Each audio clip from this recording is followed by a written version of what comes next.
تلك ساعة كلمة علينا عن والله لو كان الأمريكان فلا تقدر لا أنت ولا أبوك يجيبني إلى مكان مثل هذا.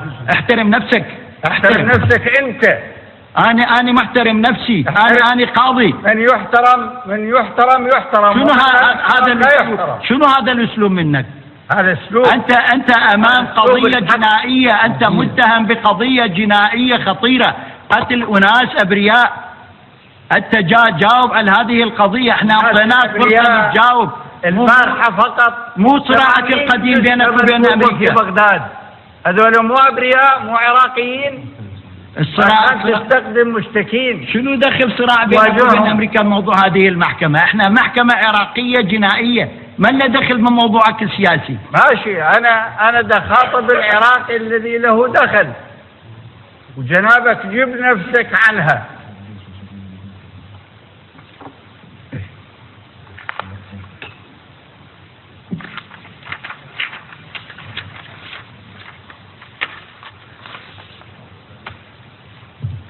أما الآن فإن المجرمون الذين جاءوا تحت ذريعة التفتيش عن أسلحة الدمار الشامل